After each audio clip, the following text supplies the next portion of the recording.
So once again, thanks again. We're going to get our panel started here. So I have a, just wait till everybody filters down. And Matt's handing out some materials here on JDog and Little Nest too, just as some collateral materials so you have a sense of who's up here. In fact, we'll start down there. Our first panelist here, Jerry Flanagan, is, as he mentioned, founder, CEO, and president of JDog Junk Removal, the nation's only franchise offered exclusively to veterans and their families. Military veteran, lifelong entrepreneur. I've known Jerry for a bunch of years. He founded and built some other businesses and was sort of around in franchising prior to launching JDog. And you know, as he started JDog, a lot of it was the guerrilla marketing and built it up through some guerrilla marketing tactics that the business got strong enough to really launch it as a franchise. So we appreciate that he's graciously donated his time to be with us. Next to Jerry, Laura Novak. She's the owner, founder, and CEO of the Little Nest Portrait, a luxury boutique photography franchise system. You know, like Jerry, she started in her business and built it up so it got enough scale and was successful enough that it was time to launch the franchise. So she recently launched the company and she's bringing her marketing expertise, and we had a good call yesterday about all these ideas. It was like, wait, stop, save that for today. And Clint Ehlers, Fast Signs franchisee. He owns 2 locations. He had owned a location in California, but you know the weather in California didn't agree with him, so he decided to move here to Philadelphia, and have bought a couple locations that were struggling units, and he's really turned them around and has been a superstar within that system, probably one of the most successful franchisees in Fast Signs, which is a very large, mature franchise system. So we appreciate him also taking his time. So as we talk about here, the topic today is local store marketing. You know, appreciate it. It's always tricky holding a meeting in July. You always worry about attendance, but obviously I attribute it to our rock star panelist here that drove everybody to come. And you know, hopefully we're going to get some good Q&A. As those of you who have been here before, we always like to run this as a very open forum. It's really a discussion. So, you know, questions from the audience, comments from the audience are always welcome, and you know, we'll promise to respect everybody's time and end a little bit before 2 o'clock, and then we can continue to network. So, I guess I'll get it started. Jerry, start with you down the end. So, when you got started, as I mentioned, the guerrilla marketing, nobody kind of knew your brand. Maybe kind of walk us through how you just got started and got people to know about JDog. Pretty obnoxiously and aggressive, I should say. What we did was we took the logo and took the brand that we were going to use, and we put it on everything. We had Jeeps, Hummers, license plates, shirts. Everything we did, my wife and I, was related to the brand we were trying to push in our community. And I think the most important thing I did my first year, since we had never hauled junk before and we were going up against a lot of the big junk removal companies, we started basically door to door within a 1 to 2 mile radius of our home. To put this in perspective, a lot of franchisees don't have the ability to go and ring doorbells and put door hangers out, but if you think of it in that perspective, a small community can support a local franchise regardless what the product is, as long as you're delivering good service, honest service, and they remember who you are and they want to continue to use you. I think the repeat business of what we built was the key to our success. We have about a 40% repeat business, and the word of mouth spread very quickly. So ground marketing to me is way more effective than newspapers and radio and all those throwing stuff out in the wind. I think that specific shaking hands, meeting every business owner in your community, B&I networks, Rotary clubs, those type of grassroots marketing, I think, is the most effective. That's great. And Laura, we were talking about how your products are a little bit different. It's more of a discretionary purchase, so there isn't that sort of need there. So how did you kind of get started and get people to know about Little Nest? The way in which we got started and the way that we market now, I mean, we've had a lot of lessons learned over the years in terms of what doesn't work. And what, Please share. You know, in terms of what doesn't work is probably just throwing anything at the wall and seeing what sticks. And I think, you know, in a lot of ways, what we offer as a franchisor is the experience of understanding. You know, we sort of made the mistakes that hopefully our franchisees don't have to. What we do now is that we really look at a consistent campaign that operates both offline in terms of event marketing and also online in terms of inbound and social media. So as you'll see, I'll be happy to at any time speak to the flyer that I distributed around, but just that's a sample of how we look at our campaigning. And our campaigning is, again, consistent amongst what's in the store window to what's being pushed out on Facebook to what's in a Pinterest pin that we're promoting to an inbound campaign to, again, what's happening on the event in the event space of an offline system. So we roll that out. We have a marketing calendar that drives each activity or each campaign throughout the seasons for our team or for our customers and our guests. And I think in a lot of ways that consistency really helps people understand exactly why they should spend their hard-earned dollars with us at any point in the year. Gotcha. Oh, that's great. That's good. And Clint, as a franchisee, you know, of a mature system, I'm sure they have a lot of systems and that. When you took these stores over that were struggling and were trying to get out there and sort of rebuild it, walk us through some of that. Sure. Fast Signs obviously has an entire marketing system built into. We pay a royalty and then we pay an advertising royalty. A lot of sign companies, a lot of sign industry franchise like Signorama, they have a very limited amount. They only, I think each center, it depends on when you sign your contract, it's either $100 or $200 a month and that's it. And that just doesn't get you much. We are 2% of our sales. And so consequently our national budget, and I know a lot of these guys serve on the National Advertising Council for Fast Signs, but the national budget's over $7-8 million a year. So we buy a lot of TV, we do a lot of advertising on the internet, all that other stuff. So that only represents 2% of my sales. That's what I contribute into it. I also spend another 3%. We always strive for 4 to 5% of our sales in advertising. We get a lot of bang for buck out of Google, Google search, Google AdWords. We spend about $1,000 to $1,200 a month just on that. Did you find that the stores that you took over that were struggling were underspending? The stores I took over were just, the owners were just sitting in the stores waiting on the door to ring, you know, people to walk in or the phone to ring. And they were spending $100 a month maybe on stuff. And so the community just didn't even know that they were there. They'd been in the same location for 20 years when we bought it. And just going back to doing some of the basics, going into the community, doing, you know, a lot of the networking stuff. I promise you, you never meet me when I don't have a business card, and we never have a conversation where I don't find out within the first 5 minutes what you do. And then probably in 7 minutes, who's buying your signs for you? Actually, I was sitting between you and Jerry, and I just witnessed that. So I'm very curious about our client's business, and when I get curious about their client's business, they share, and I really, you know, in the end we make signs, but I really care about being more of a partner, not a vendor to our business, and that's just a philosophy that we carry. But so we were spending, you know, we just ramped up the advertising, some of the marketing, some of the things that we were doing. And the Willow Grove store, the first one we bought, I think we tripled sales in 6 months. And it wasn't because we were doing anything fantastic. We were just doing some of the basics that they were not ever doing.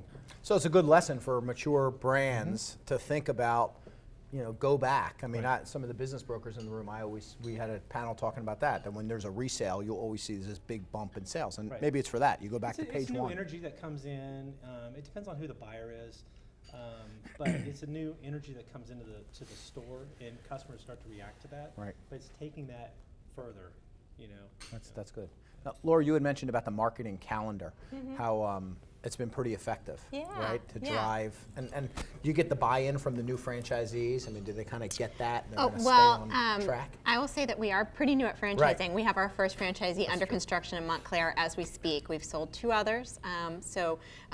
I can speak to our home studios very much in terms of experience, and even the people that manage the home studios really do enjoy knowing what's coming up next, knowing that there's a window change coming in 3 weeks, understanding, again, what drives results. And so a lot of our marketing is designed to send leads to the front desk, and then we have conversion metrics that we really go by in terms of what percentage. Like, I can look at our dashboard and know whether or not our front desk is being effective at converting leads just based on what that percentage is. So we have benchmarks that we look at in terms of marketing.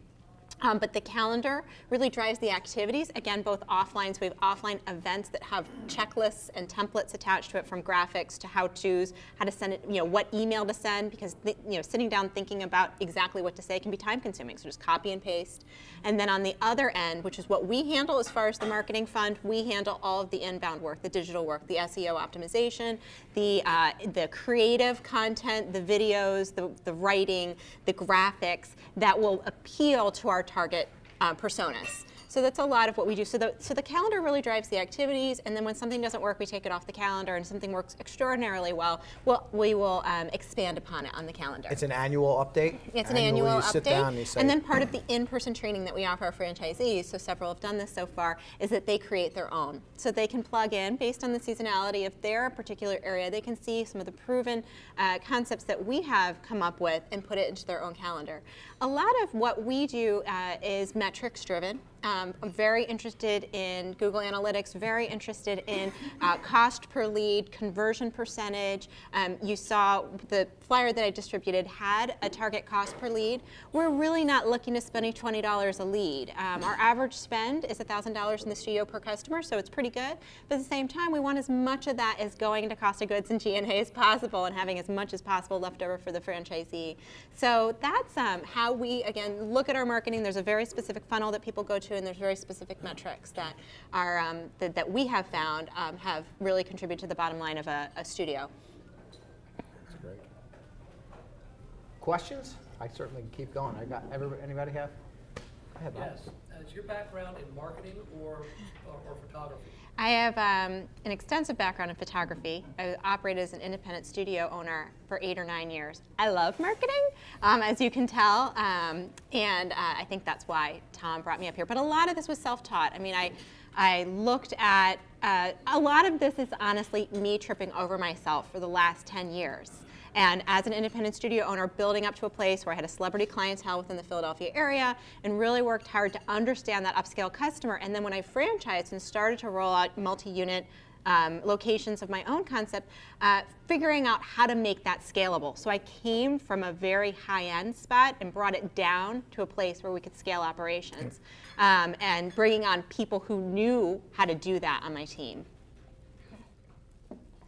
And on a similar vein, Jerry, what Laura's saying about knowing who your target is, knowing who the client is, and that's, I think, helped you with some PR and media placement, right? I mean, that's fortunately for us, we're a little different because we are strictly military, and it is an identifiable brand. We employ veterans, we put small business owners as veterans or veteran families, and when the American consumer is given a choice, they're going to choose an American service, a military service, provided that the service is equal or lower priced than the competition. And we've been able to undercut all the major players everywhere we've opened up. We have a franchisee in Minden, Louisiana, which population 9,000, is probably one of our best franchises. People want to support what we're doing. It's an emotional customer relationship because they want to get rid of junk and get it donated, get it out of their house, and support the local business owner without writing a check to Wounded Warriors. They'd rather use the service, feel great about their house being cleaned out. So we deal with a lot of emotional marketing. And so on that note, how did that startup franchisee in Louisiana with a very small population base get people to know he even existed? He did exactly what I told him. Basically, great. I mean, I'll be honest with you. That's rare. He listened to the franchisor, which is rare. But no, he did exactly. My wife and I flew down there, and he had lawn signs everywhere. He knew the president of the bank. He had a grand opening of the Chamber of Commerce. He literally went to the firehouse. He went to where small business is built and developed, and that's where he started. And he drives around this big Jeep with the J-Dog on it. It's just, I don't know if you guys have ever seen it, but it's really cool. He put a lot of door hangers out, and once people started using them, they're starting to call them 2 or 3 times a week now. So I think that from my perspective, it may be a little different than the national fast signs or the big McDonald's brands that people are relying on mega marketing dollars. I still think that if you're a franchisee, even if you have a big brand, you can still be the brand in that local community as a franchisee. Well, I'll build on that too, because I would say that our success isn't because of Fastline's national advertising. It gives us definitely brand recognition, but it's doing everything that you just talked about. Is that I always have logoed shirts on. My wife hates it. My whole closet's full of it. My truck is graphic. I have graphics on my truck. I have several company cars. We go around. We give back to the communities that we serve in. I was telling Jerry earlier that 1 month out of the year we donate proceeds of our stuff to either Wounded Warriors or a local charity. I also pay 8 hours of volunteer time for my employees. So if they volunteer to a 501c3, they can't volunteer at their brother's bar watching TV, but they've got to be a 501c3. Every year I bring the entire staff and all their family members, and we wrap about, I'd say probably 3,000-4,000 presents for Toys for Tots. We give back to the community as much as we can, that everybody knows that we're not just here to take your money, but we're actually trying to give back, and it goes a long way. People really react to that. Just a curiosity question about your understanding analytics, how your bounce rate is on your website, what kind of bounce rates you all see up there. I know what Jerry's is, but just kind of curious to understand versus others. I should know it. I sit on the thing right now. We're actually redoing our entire website, but I have no idea what it is. I don't look at that as much. I wouldn't say it's not something I should look at. It's not something that I worry about as much as others, and I think when you look at any kind of key performing indicators, you have to kind of choose your battles, or you could spend all day with it. Maybe that's a good corollary. What do you think is a really important key performance indicator in marketing? I look at quality of leads, for sure. I look at number of leads. It kind of depends. We're more talking home studios versus franchisees. For home studios, 100%, I look at just lead volume and conversion rate. That's really the 2 marketing metrics I look at the most. Then on the back end, I look at revenue by lead source pretty extensively. We have a new website being developed that has on every page a call to action. So we would look at the individual, how often that call to action button, because we use HubSpot, which is kind of the gold standard when it comes to inbound. But we look at the graphic and how that graphic is individually performing, and we will do A/B testing on that graphic, meaning that we'll embed different versions of that graphic in the website and look at which one is better and keep the one that's better. So I don't look at as much the bounce rate. I more look at how individual call to actions are performing, or how individual inbound activities are performing, landing pages, things like that. Not say I shouldn't, it's just not something I've really done. So as owners, are you guys doing all the marketing yourselves, or do you have someone that you work with? And if so, what did you look for in that individual in terms of hiring? By the way, I'm going to repeat the question because they're not mic'd out there. So it was, as owners, are you doing all of the marketing yourselves, or what are you out there hiring for others to do? Yes and yes is the answer. So we do a lot of it. I do a lot of it myself. I also have a few people that, as part of their extra duties, to make sure Facebook is updated, LinkedIn profiles are updated. We have one person assigned to the Chamber of Commerce to make sure that every single event that they have, that we have somebody there, so they keep a schedule of all that. And that's the other thing. I mean, marketing is not just about ad placement and yard signs and all this stuff. It's about your people and training your people when they're interacting with the customer from the very first phone call that comes in, that the whole experience of working with us starts with that phone call.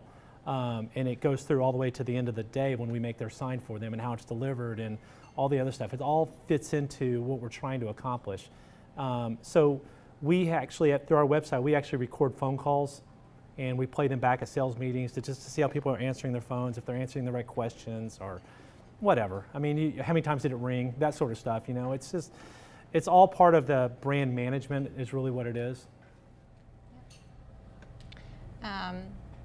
So I was basically our director of marketing until last month. We hired a director of marketing to help support our franchisees who has more of a background in agency work and technical marketing.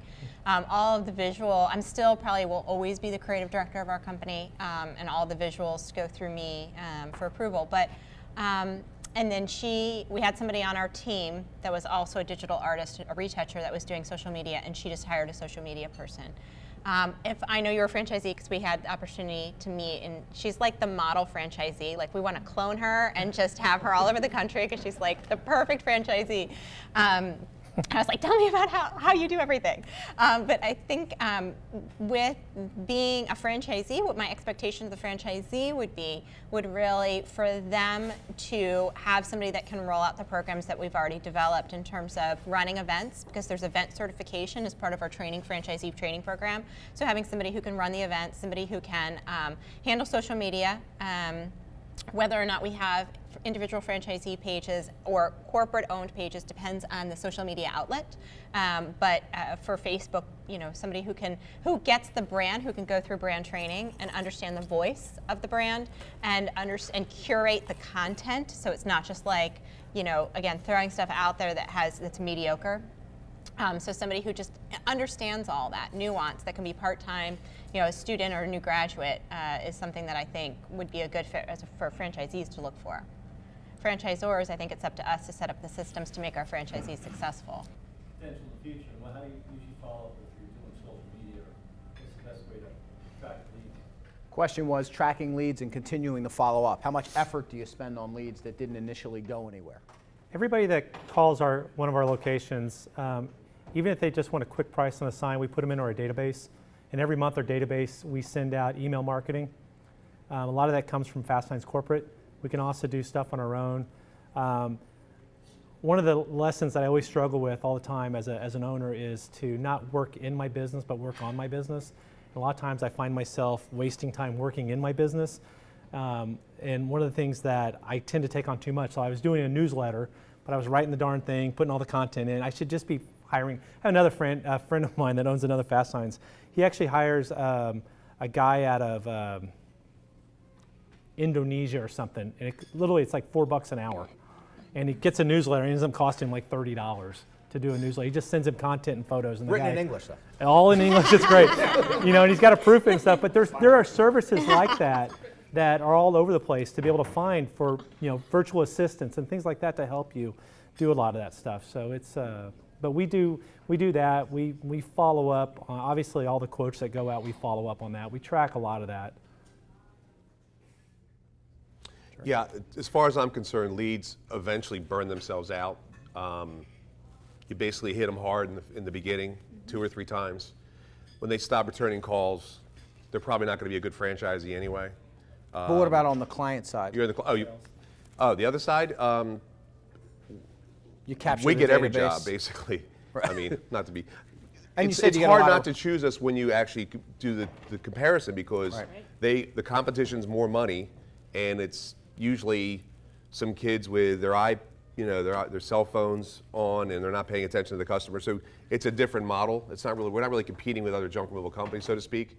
So it's to me, it's hard to compare that. So you keep a database, though, of those clients, because repeat clients. Yes, absolutely. Are We an do a important constant part. contact, which my wife started that was excellent, because that would keep reminding people, throw them a coupon, $25 off, happy St. Patty's Day, we'll buy the beer type thing, you know. I attest, I get the emails, because Yeah. I am So- a client as Yeah. well. So constant contact is definitely strong.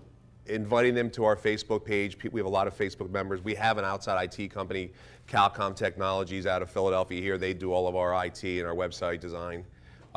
They stay on top of the customers, so we're busy running the business, so to speak. They're doing the other things for us. So I think that answering phones immediately is critical, because a lot of people are impatient and won't wait. So you need to have some type of source of getting back to these customers as fast as possible. So staff it up to make sure that you can answer the calls. I think that's probably the most important thing. Hire service to pick up the phone for you when you're not in the office. Yep. It's Yeah. as a consumer, customer, it drives me crazy. I'm such an impatient man. It drives me crazy when I call a business and it rings 15 times and someone answers it like they don't want to be there and whatever else. It's just that whole brand management thing. It drives me nuts. Yeah. I just want to add some. I'm a marketing guy myself, and I got introduced to outsourcing from a friend of mine who actually had a large marketing firm, and he transferred like 75% of his employees. He outsourced down to Indonesia and places like that. Mm-hmm. I think there's a place for it in reference to marketing. If you know, you ever heard of elance.com or guru.com? Yep. You can put a job out there. You'll have a lot of people bid for that job, Mm-hmm. and I don't know if you can outsource everything, but my No. point is, it's a place, and it Yep. can be very, very valuable. I've had a person make my websites overseas for 10 years Yeah. in Romania, and he's fantastic. Yeah. So There's definitely a lot of places out there for outsourcing. It's phenomenal what they're doing now. So whether it's in the U.S., which I always try to do, but or overseas, there's just lots of options. And it seems like the nicest thing that Fast Signs has really done for you, which is another like dream franchisee, but like they have supplied for you the materials for you to use, and I think that's something that is definitely my goal and our goal for our team is that if something has a we test the open rates and we test all of that, so our franchisees don't have to worry about it, because I know what it's like to worry about that, and it's really hard. So our sequencing is automated when a lead comes in, and depending on their behavior in our point of sale system, they'll get different messages. And again, we've tested this, and so hopefully our franchisees just don't have to worry about it. And some of it is a combination, again, of written communication and, hey, client coordinator, it is time to call this person, and it shows up on their to-do list in our point of sale system because they haven't booked yet. So that's a lot of what, again, what we hope to set up, and you've done just an amazing job with your marketing to really get at the heart of the customer and be as authentic as possible so that they are interested in converting. Laura, to shift gears just a bit, because that's kind of a good segue, talking about, we're talking a lot about the outbound traditional marketing, but you had mentioned, and maybe you could speak to it as a term that maybe some folks have heard or haven't heard, but the trend towards inbound marketing and a focus on that inbound marketing and how that's kind of helped the company, and maybe a definition and a little. Yeah, I mean, I think that when it comes to the inbound marketing, I mean, this is such a perfect example here because it's so authentic. The mission is so authentic, and our mission is very authentic as well. We believe in the present moment. We believe that your children won't look like the way they do today a year from now. And we believe tomorrow. And we believe that we are providing our guests with something that they will take to the retirement home with them, and that they could not get that experience or that quality anywhere else. And so when you can get to that level of authenticity and connecting with your guests, the inbound becomes a little bit easier because it's a conversation, and it's not something that you would go up, we wouldn't go up to somebody at a cocktail hour and say, hey, looks like you're pregnant. Do you have newborn photos scheduled? I mean, that would be so awkward, especially if they weren't. I think you and I would probably do that. You look like you're pregnant. You need some junk removed? I bet you have all sorts of stuff happening in that baby room. Ready to get that baby room cleaned up? Yeah, exactly. Yeah. Need a sign? Actually, there you go. There's an inbound I think inbound we're seeing category some for you. co-marketing happening up Yeah, there. exactly. And we're a happy Fast Signs customer, so there you go. So it's really looking at what are those people needing deep down, and how can we start that conversation? So, for example, if somebody's feeling overwhelmed with the idea of creating holiday cards, maybe there's an article or an infographic that helps them determine how much time they'd actually save, and we would, in coming to us versus trying to create their own holiday card. And we would target that to an executive mom audience, somebody who is maybe trying to do it all, and we can take that off their plate. So that's much more powerful, starting that conversation in a way that has a connected topic of conversation versus just being like, hey, we're a photo studio and you need photos. Like that's push marketing. What we're looking for is pull marketing. So starting the conversation with an infographic, a video, graphic design piece, a article that speaks to something that is a pain point for them or something that would interest them. And then, oh, by the way, if you want to learn more, you can contact us at the bottom. So again, it starts that conversation where they're pulled towards the information because it gets down at their core of what they need, what their pain points are, or maybe something that they would like, aspire to be, an aspirational type of message. And then the lead generation campaign starts once you collect their information. Considering the barrage of information that we get from everybody that's unsolicited, what are your thoughts on intervals of contact for prospects, intervals of contact for existing customers? This is me. Like I said, we do a monthly kind of thing. We always have an opt-out on anything that we do, so people can opt out. There are some general marketing pieces that just go out with an offer on it. And then we do a lot of, like she was saying a second ago, is a lot of specialized stuff. So when we're doing more specialized marketing to, say, the construction industry, we always try to tie something in that is useful information. Not just, hey, here we are, we can do all your site signage, but really, did you know that Pennsylvania just made a slight change to the ADA regulations, and all interior buildings cannot use a 1-inch wide ADA exit sign. They've now got to be this size and whatever. So it's more of an information piece out to them, letting them know that we're, one, we're an expert in the industry. 2, we're here for you anytime you need us. 3, we're staying on top of the industry for you. We start to become more, like I said earlier, a partner to their business as opposed to a vendor. I never want to be a vendor to any of my clients. At the end of the day, we make signs. We're a vendor. But the way we approach our businesses and their business is more from a partnership standpoint. And it's been real key to us. We have 5 key industries that we know most of our business comes from. You get everybody. We do a lot of business with mom and pop, single location franchises that do photography, things like that. But we know that hospitals, schools, manufacturing, and I forget the other 2 because I only focus really on those 3. But we know that those generate most of our business. So a lot of our marketing to them is specifically themed and branded that way. So I think it sounds like you were also asking, looking at new school marketing and looking at like guerrilla marketing, is there a connection? Is that what I'm understanding? Not necessarily, because the way you're explaining what you do is a lot of metrics you're using. Okay, he's using signs, so signs were before metrics. So that's the traditional marketing sense. That's what I'm saying. I'm just contrasting his business with what I think it's 2 different things. I mean, we evaluate the success of a lot of our marketing using metrics as well. But when we're talking about our clients, when I go to a client and I understand what their pain points are, the signage that I recommend is their marketing.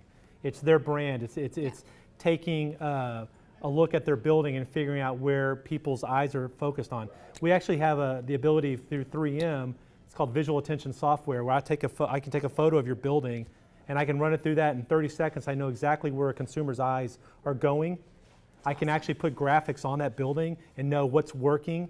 We can do all sorts of stuff from a technical standpoint to figure out where their eyes and that's part of the value. And he's answering my question. Yeah, and I mean, I'm a brick and mortar girl. Don't be fooled, with me talking technicals here. I want the nicest space in the nicest town. Don't get me wrong. And walking by is a lead source for us. So, it's just because it's an online lead generation guest, it doesn't necessarily mean that they're the only people that generate income for us. Absolutely, we have offline activities that include signage, we do lead generation booths where people get a free sample of what we provide. So that is a very legitimate lead source. It doesn't not necessarily all online, and that's something we're asking our franchisees to be responsible for. That's what I was interested in. Yeah. Jerry, you told a story at lunch about social media and LinkedIn and all that. I mean, I'm assuming the things you're working with. Yeah, this happened yesterday. Our group in the office, we're really zeroing in our target audience, and for us it's specific, it's military transitioning, and we're trying to figure out how to not spend hundreds of thousands of dollars on LinkedIn companies and try to do it ourselves, of course. So I go to LinkedIn and I put in the search of transitioning military Houston, because I want to be in Houston. And this guy who went to Sam Houston, which lives in Washington, D.C., popped up. And so I was off, but I read on his subject line, it said, call me at this number, text me or email me ASAP. That was it's in his profile. So this guy's begging for an opportunity.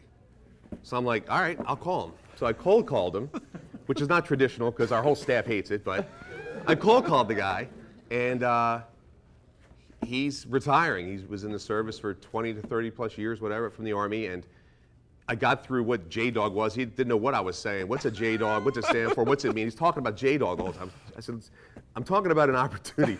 So I finally got past that hang up or don't call me again or don't cold call me. Within 15 to 20 minutes, he applied for applied for a franchise, was on the phone with our Vice President of Business Development, became LinkedIn friends with me and endorsed me on like 7 things, all within 30 minutes. So I guess the point behind this is you can do almost anything that doesn't seem realistic as long as you target specifically what you're looking for.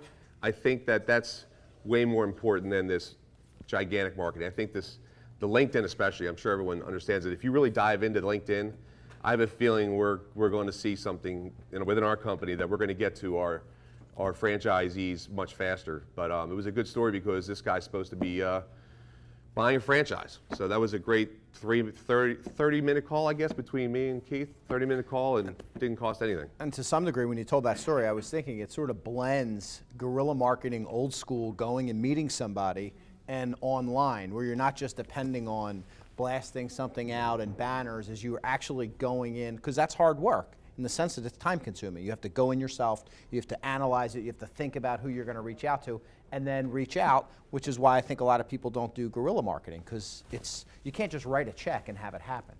So I thought that was a great story. Yeah. Questions? Other thoughts? So on the side of things that have not worked, does anybody want to talk to something that you thought, boy, this is the best idea, I can't wait to implement this, and then it just didn't work? We get lots of people wanting free signs for their charities and their sponsorships and all sorts of other stuff, and they always say, but you can put your logo on the signs, and so in the beginning we're like, yeah, sure, let me back up. There's a lot of charities that we do stuff, and we donate a lot of signs to a lot of things. With every opportunity, I make sure that we have some sort of reciprocal opportunity come out of it. So, I probably get 100 applications a year for golf tournaments. Okay, for me to donate, 20 whole signs and a banner is going to cost me about $60 in material. So depending upon the event, I don't ever just give it to them because, it just doesn't do me any good. So we do the signs, we go play golf, we're interacting with people, and it's all about, again, creating a handshake. Before I got into Fast Signs, I was 17 years in strategic marketing and advertising. I've worked on every major brand you can think of and a lot of the major agencies. And where I focused on was not so much the brand advertising, but entertainment marketing and sports marketing, event marketing, and where you create that handshake, and it's a physical handshake and interacting, and that's where we sell as a brand. Fast Signs does a great job with brand advertising and the TV and all the other stuff that they do, but we're successful at the field level because we're in the communities and we're doing things. So all those opportunities, I wasted a lot of money in the beginning, just say, yeah, sure, we'll donate that, and nothing out of it. You didn't go the next We're costing step. money out the window, and it just never. Anytime that I can be an event or donate something or be a sponsor of something for a good cause, Another thing we always did is if you're a church or a charity or a teacher, you get 20% off all of our signs. So it's kind of our and that's just word of mouth. We tell people. We have a lot of people come in for that. So. Anyway. Things that didn't work? There are a lot of things that didn't work, but not necessarily because they wouldn't work for you, but they just weren't right for our brand.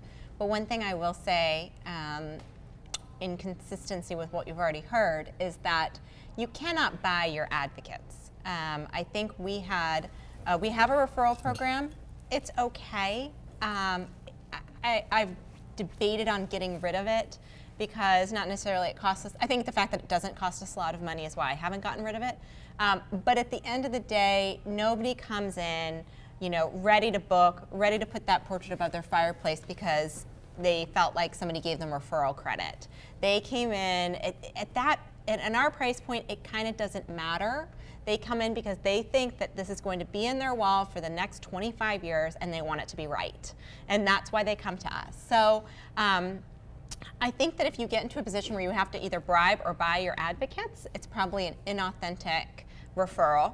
I also think that, and that going along with it, that person who comes in, particularly if you have a new business or you're a new franchisee and they're like, I know lots of people, you know, do this for me. Don't.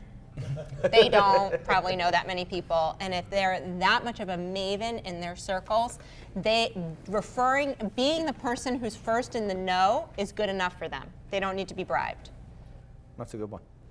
Jerry? As a franchisee or going to customers, not the franchise side, I think you can get caught up in the print media, Clipper magazine, coupons. I mean, they come into the stores every single day trying to sell their product that you have to be in this periodical or whatever. And I think I wasted tons and tons of money thinking that was the right answer. Direct mail piece, you know, they show you the population, who it's going to hit and everything. To me, I shifted from spending that much money into all the simple stuff that I told you about, the getting up at 5 in the morning and running around putting lawn signs out at the shopping center. I mean, who wants to do that, you know? But it made it easier to reach customers without spending a fortune. So I think the biggest mistake that my wife and I made in the beginning was just letting people talk me into putting an ad in this paper or putting in this magazine or Clipper, or those type of things. So but again, it's all about product. I mean, some products work great for certain things. The tree guys, they're always in the, you know, Valpak, right? Is that what it is, Valpak?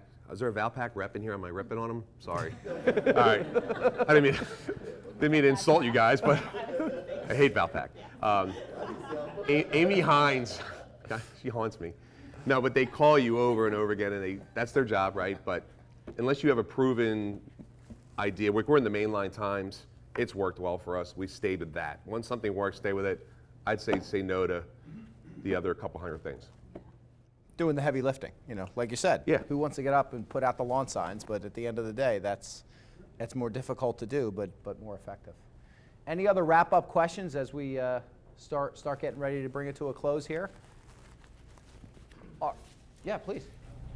For anybody, just from a franchisee perspective, you mentioned working in your business, not on your business. So I'm an owner-operator, so I have that dilemma right now. Do you have any advice for making that transition? It's, you know, do it. Just start. You know, it's one of those things that it's not, if you've got to hire somebody to write up all your estimates and things like that, do it, because you need to be the face of the business and going out and opening doors and you know, meeting people and doing whatever you got to do to get the phone to ring and things like that. Your business is probably a little bit different. You know, where I run into problems is when I have clients calling me directly to do estimates. Yeah, and answering the phone, you're carrying a couch. yeah, you know, it's exactly, yeah. So it's you should be carrying the couch. I know it's good you think you're saving money, but you're actually not. You know, because the time I try to make a list when I feel bogged down. I try to make a list of things that have to be done, and then I divide it up to what's making me money and what's just stuff that I can get other people to do for me. And I try to focus on the things that are going to make me money and grow my business, and that's a delineation for me, that kind of line. I tend to gravitate towards some of the other things because they're funner, you know, but that's where I start to spin my wheels. I just lost a job today because I didn't get back to a guy quick enough on something. Instead of just turning that over to another salesperson to go ahead and handle the lead, it would have been a $10,000 job. I said, no, I can handle that. You know, I have a relationship with that company, and I didn't get to it fast enough. So that's the difference. Letting go.